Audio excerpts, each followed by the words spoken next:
This video is a second in a series of videos covering the Holy Grail. This video, I'm going to cover the biblical foundations of where the Holy Grail comes from, where the legends and the stories start.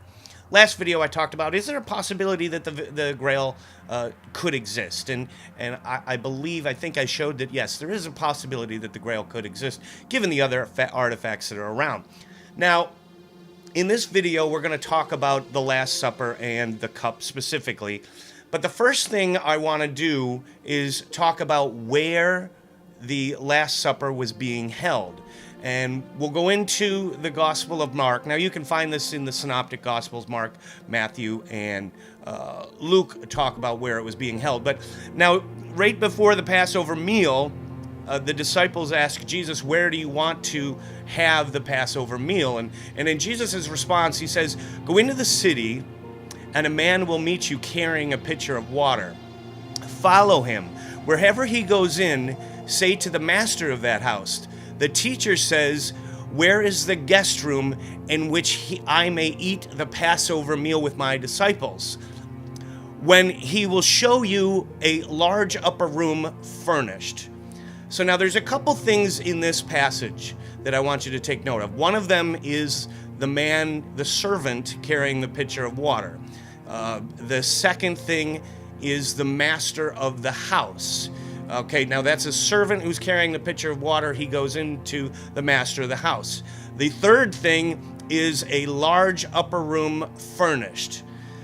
These three things tell you that the Passover meal that Jesus was eating with his disciples, or the Last Supper, is being held in a very rich man's home. He's got a large upper room that's furnished. This is a suite, if you will, S-U-I-T-E, not S-W-E-E-T. I guess it is a suite room. You could say it is a suite room because this is a large upper room with a person who has servants and an upper room already that's furnished. You know, that shows that this is a very well-to-do person in the city of Jerusalem.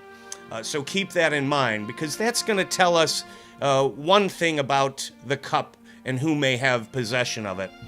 Now let's talk about that cup specifically, and we'll use Mark's gospel again, Mark chapter 14, where he says, then he took the cup, and he had given thanks, gave it to them, and they all drank from it. See, now this shows the cup, right? They didn't have multiple cups. They didn't all have their own cups. Maybe they did, but Mark wants to specifically show you that he took the cup and they all drank from it. Add this in with the servant who was carrying a pitcher of water, because that's very telling, right? Because if you're carrying a pitcher of water, you have to have multiple cups, right? You don't need a pitcher in order to, if you only have one cup. So there was a very specific cup, and the pitcher wasn't used to pour out the wine. Jesus used one cup in order to give it all, and they all drank from it. Now, moving on, let's go into Luke's gospel and the cup specifically. Luke says, likewise, he also took the cup after supper, saying, this cup is the new covenant in my blood, which is shed for you. So here again, Jesus is pointing out, this cup is the new covenant in my blood. Now, the interesting part about this is that we know it's the wine and the blood that's shed for him, but he is pointing out that this cup is the new covenant. If you were a servant or the master of that house, and you were listening to this conversation, wouldn't it seem like that cup that they're all drinking from has a specific value? It's the cup of the new covenant. There's something special about that cup. Would you want to keep it after they all ate?